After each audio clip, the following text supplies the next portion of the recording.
आज के हम इस वीडियो में पढ़ेंगे एक्सरसाइज 10.2 के 5 नंबर क्वेश्चन। इससे पहले पार्ट 1 में हम बता दिए 4 नंबर तक क्वेश्चन को।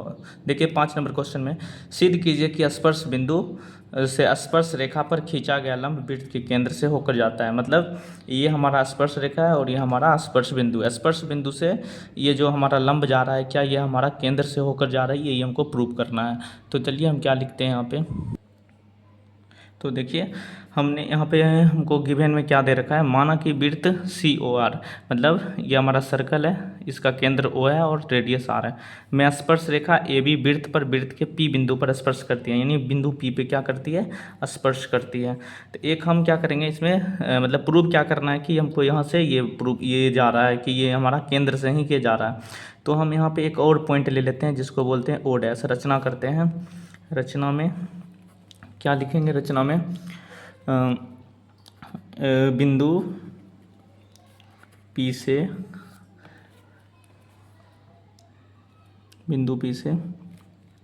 एक O डैश तक O डैश P रेखा खींचा। ठीक है, रचना में हम ये कर दिए। अब क्या करते हैं, प्रूव क्या करना है हमको, मतलब माना कि ये स्पर्श बिंदु P से यहाँ तक जा रहा है, तो O से देखिए एक चीज़, ये जो हमारा यहाँ से पॉइंट ये इधर से जा रहा है, मतलब ये P से जो पॉइंट हमारा O तक जा रहा है, तो ये इधर नहीं जा रहा है। तो यानी इसका जो पॉइंट, मतलब हम मानेंगे कि ये दोनों रेखा एक दूसरे पे है, तो ही हमारा ये क्या हो जा सकता है, लंब हो सकता है। तो लिखेंगे यहाँ पे माना कि P बिंदु से रेखा O से न जाकर O डैश से जाती है। तो हम क्या मान रहे हैं, ये हमारा रेखा O पर O से नहीं जा रही है, मान लेते हैं कि O डैश से जा रही है। ठीक है, तो हम क्या लिख सकते हैं, कोण OAP बराबर 90 डिग्री। यानी कोण OA, देखिए कोण OAP क्या है हमारा, 90 डिग्री है। ठीक है, तो यहाँ पे 90 डिग्री हो गया, तो यहाँ पे हो जाएगा कोण O डैश PB, कोण OP, देखिए O डैश PB, यहाँ होगा OPA होगा, यहाँ पे OPA होगा, समझ आया। और ये भी हमारा 90 डिग्री मान लेते हैं। ये इक्वेशन 1 मान लेते हैं, ये इक्वेशन 2 मान लेते हैं। समीकरण और 1-2 को क्या करते हैं हम, अब देखिए समीकरण और 1-2 से क्या होगा, समीकरण 1 और 2 से, तो देखिए तो ये दोनों बराबर है, तो यानी कोण OPA बराबर 90 डिग्री, तो बराबर कोण O डैश PB, यानी OPA बराबर OP डैश, ये हो गया हमारा। यानी दोनों आपस में बराबर हो रहा। तो दोनों आपस में कब बराबर होगा, तो देखिए हम क्या लिख सकते हैं, चित्र में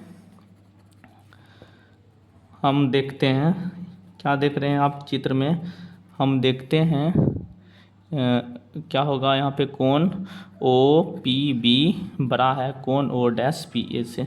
देखिए जो हमारा ना देखिए O डैश PB, ये कोण से बड़ा है, ये कोण है ना, तो यही बात हम लिखे, यानी ये हमारा कोण बड़ा है किससे, इससे बड़ा, O डैश PA से बड़ा है। तो क्या लिख सकते हैं, कोण OPB does not equal to कोण O डैश PB, यानी बराबर ये नहीं हो सकता।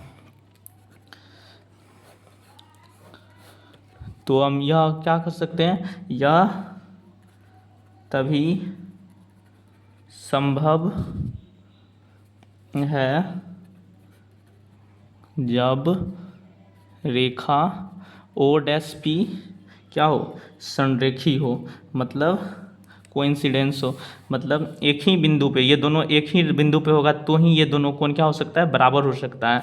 तो हम यहाँ पे क्या लिख सकते हैं, यानी जो हमारा बिंदु P से, यानी बिंदु P से खींचा गया, बिंदु P से खींचा गया लंब वृत्त के केंद्र से गुजरती हेंस ये प्रूव्ड है, ये हमको प्रूव करना था। अब देखिए फिर से हम समझते हैं, क्वेश्चन में बोल रहा है क्या, ये जो हमारा पी से बिंदु से ना स्पर्श बिंदु से जो हमारा ये जा रहा है तो ये हमारा लंब होना चाहिए। तो हम मान लेते हैं कि ये सी ओ आर का स्पर्श रेखा ए बी पर है, पी बिंदु हमारा स्पर्श है। तो हमको रचना में क्या कर दिए, एक और हम ये पॉइंट ले लिए ओ डैश, जो कि हमारा पी रेखा से इधर जाता है। हम ये समझते हैं कि इधर से ना जाके हमारा पॉइंट इधर जा रहा है, तो इधर जब जा रहा है तो ये कोण दोनों बराबर होना चाहिए। लेकिन ऐसा है क्या, ये इतना कोण और ये कोण, ये बड़ा कोण हो गया, ये ओ पी बी बड़ा है किससे, ओ डैश पी बी से। तो ये कब बराबर हो जाएगा दोनों कोण, जब बराबर होगा जब ये ओ डैश ये ओ पे रहेगा, ना कि इतना दूरी पे, यानी दोनों एक ही बिंदु पर यानी संरेखी रहेगा, तो ही ये बराबर होगा। तो ये हमारा प्रूव हो जाएगा। तो चलिए क्वेश्चन नंबर 6 पे, ये है हमारा 10.2 का क्वेश्चन नंबर 6। एक बिंदु ए से जो एक वृत्त के केंद्र से 5 सेंटीमीटर दूर पर स्थित है, यानी हमारा एक वृत्त हो गया और ये हमारा केंद्र, ये हमारा केंद्र हो गया। बोल रहा है बिंदु ए जो वृत्त के केंद्र से 5 सेंटीमीटर दूरी पर स्थित है, यानी एक यहाँ पे हम पॉइंट लेते हैं, ये हमारा पॉइंट 5 सेंटीमीटर दूरी पर स्थित है, ए पॉइंट है, ठीक। अब बोल रहा है वृत्त पर स्पर्श रेखा की लंबाई 4 सेंटीमीटर, स्पर्श रेखा यहीं से गुजरता है, तो लीजिए ये हमारा 4 सेंटीमीटर है। तो बोल रहा है वृत्त की त्रिज्या ज्ञात कीजिए, ये हमको बोल रहा है। इससे पहले भी ये क्वेश्चन सॉल्व कर चुके हैं फर्स्ट में, तो देखिए पार्ट 1 में वो देख लीजिएगा। यानी यहाँ से हमको एक त्रिभुज मिल रहा है या नहीं मिल रहा है, देखिए ये हमको 5 सेंटीमीटर मिल गया, ये हमको 4 सेंटीमीटर, और ये पूछ रहा तो यानी इसको ओ यहाँ पे बी नाम रख देते हैं, बी और ए, ओ ए बी हमको ट्रायंगल मिल रहा है या नहीं, त्रिभुज एक मिल गया, यानी त्रिभुज ओ ए बी में, ओ ए बी में क्या लगाओगे, पाइथागोरस प्रमेय, पाइथागोरस प्रमेय। ये पाइथागोरस प्रमेय क्या होता है, ये देखिए आधार हुआ, ये हमारा कर्ण हुआ, ये लंब हुआ, यानी लंब निकालना, यही तो हमारा क्या है आधार, ये त्रिज्या है वृत्त की, यानी क्या निकालेंगे, ये लंब। तो लंब यानी क्या है हमारा लंब ओ बी, यानी ओ बी बराबर क्या होगा, रूट अंडर कर्ण का स्क्वायर माइनस आधार का स्क्वायर, यानी O A square minus A B square, यानी कर्ण स्क्वायर माइनस आधार स्क्वायर। तो कर्ण स्क्वायर क्या होगा, 5 स्क्वायर माइनस 4 स्क्वायर, 5 का स्क्वायर क्या होता है 25 माइनस 16 इक्वल टू रूट 9 और इक्वल टू 3 सेंटीमीटर, यानी ये हमारा त्रिज्या कितना होगा, वृत्त की त्रिज्या बराबर 3 सेंटीमीटर। और कैसे आया देख लीजिए। चलते हैं अब क्वेश्चन नंबर 7, ये हमारा क्वेश्चन नंबर 7। दो संकेंद्रीय वृत्त, संकेंद्रीय वृत्त किसको कहते हैं, वैसा वृत्त जिसका दो वृत्तों का केंद्र एक ही हो। जैसे क्या देखिए, वैसा वृत्त मतलब दो वृत्तों का केंद्र एक ही हो, एक ये वृत्त हो गया ना, फिर एक और वृत्त हो गया है, तो इसको कौन सा वृत्त बोलेंगे, संकेंद्रीय वृत्त। क्यों, दोनों का केंद्र एक ही होता है। देखिए एक का त्रिज्या 5 सेंटीमीटर, यानी 5 बड़ा है, तो यानी बड़ा वाला का क्या होगा त्रिज्या 5 सेंटीमीटर रख लेते हैं, 5 सेंटीमीटर। और छोटे का है 3 सेंटीमीटर, तो यानी ये हमारा यहीं तक रहेगा, तो ये हमारा हो गया 3 सेंटीमीटर, ठीक। बड़े वृत्त की उस जीवा की लंबाई, जीवा क्या होता है, बड़े वृत्त का जीवा देखिए ये होता है, ठीक है। बड़े वृत्त की जीवा ज्ञात करना है, तो जीवा की लंबाई ज्ञात कीजिए, यानी हमको यहाँ से यहाँ तक ज्ञात करना है। जो छोटे वृत्त को स्पर्श करती है, छोटे वृत्त को स्पर्श कर रही है ना, यही हमारा फिगर बनेगा। इसका नाम रखते ओ, ये ए और बी, यहाँ पॉइंट मान लेते हैं सी। अब एक चीज़ थोड़ा दिमाग लगाइए, यहाँ पे हमको क्या देखिए, हमको क्या ज्ञात करना, ए से बी ज्ञात करना है, यानी ए बी, यही है ना ए बी, यही हमको ज्ञात करना। ए बी क्या है, बड़े वृत्त की जीवा, हमको इसकी ही लंबाई ज्ञात करना है, बड़े वृत्त की जीवा ज्ञात करना है। तो एक चीज़ बताइए, यहाँ पे जो हमको लंब डाल रहे हैं कितना डिग्री का कोण बना, 90 डिग्री का।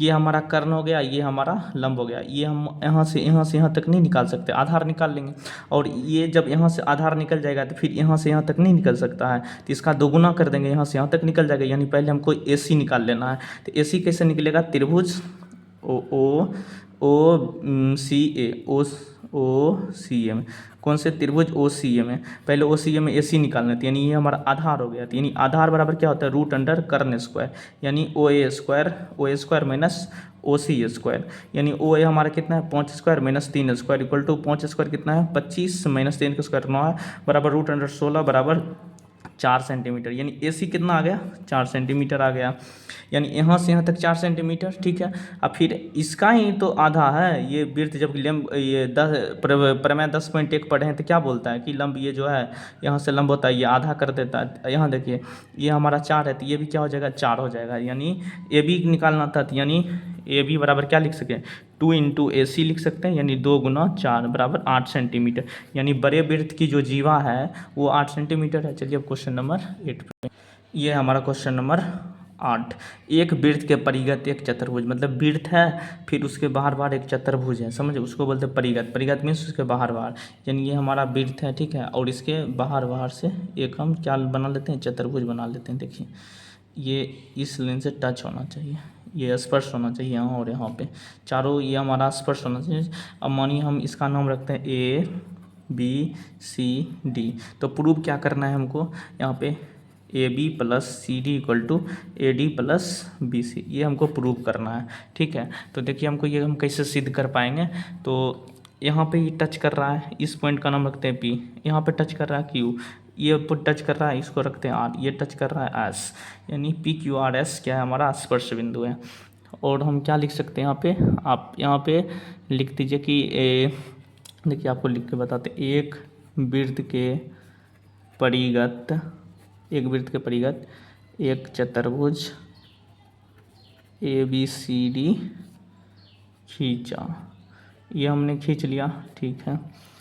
अब क्या प्रूव हमको क्या करना है, टू प्रूव, तो हमको प्रूव क्या करना है, AB + CD = AD + BC, ये हमको प्रूव करना है। तो प्रूव कैसे करेंगे, तो देखिए हम जानते हैं कि बाह्य बिंदु से, किसी बाह्य बिंदु से खींचा गया स्पर्श रेखा, बाहरी स्पर्श रेखा की लंबाई क्या होती है, सेम होती है, यानी इसके बराबर ये हो जाएगा। क्यों, क्योंकि ये बाह्य बिंदु मान लीजिए, और यहाँ से यहाँ तक एक स्पर्श रेखा और यहाँ से यहाँ स्पर्श रेखा, यानी यहाँ से यहाँ तक दूरी और यहाँ से यहाँ तक दूरी आपस में क्या होगी, बराबर। यहाँ पे भी सेम कंडीशन हो जाएगा, फिर यहाँ पे भी सेम कंडीशन, बाह्य बिंदु से यहाँ पे भी सेम कंडीशन। देखिए क्या लिखते हैं, यहाँ पे लिखेंगे, हम जानते हैं कि किसी y बिंदु से वृत्त पर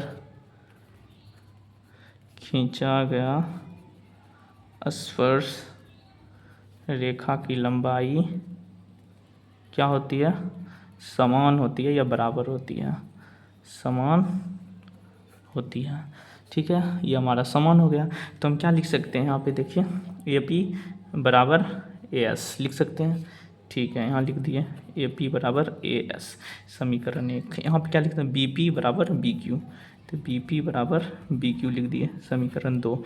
यहाँ क्या लिखते हैं, CQ = CR लिख सकते हैं, तो यहाँ लिख सकते हैं, देखिए CR = CQ, यहाँ पर 3 हो गया। अब 4 में क्या लिख सकते हैं, DS = DR, ये हमारा इक्वेशन 4 हो गया। चलिए ये हमारा इक्वेशन 4 हो गया। अब क्या करेंगे, चारों इक्वेशन को आपस में जोड़ देंगे, यानी सभी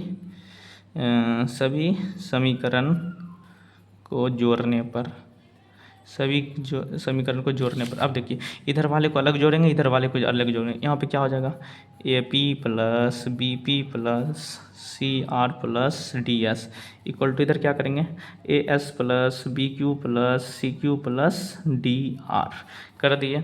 अब देखिए AP + BP, यानी AB हो रहा ना, AP और BP को दोनों को जोड़ देंगे तो क्या बोलेंगे, A से B बनेगा, AP + BP है, यही है ना, AP + BP, AP + BP, यानी AB, यानी ये हमारा क्या हुआ, यहाँ से यहाँ तक जोड़ दिए तो क्या मिला, AB मिल गया। चलिए CR + DS, CR हो गया ना, CR + DS, यानी DS को हम DR लिख सकते हैं। अब यहाँ पर देखिए क्या होगा, CR + DS, तो क्या हो जाएगा हमारा, CD हो जाएगा। देखिए CR और DR हमारा क्या हो जाएगा, तो हमारा हो जाता है CD, क्या होता है, CD = AS + BQ, तो देखिए AS + DQ क्या हो जाएगा हमारा, तो ये हमारा हो जाएगा, यहाँ पे देख, अच्छा यहाँ पे AS है, अब AS को हमको चाहिए DS, तो DS के लिए हमको क्या मिल जाएगा, AS + BC, यानी यहाँ पे हो जाएगा हमारा BC + AD। तो यही हमको क्या करना था, प्रूव करना था।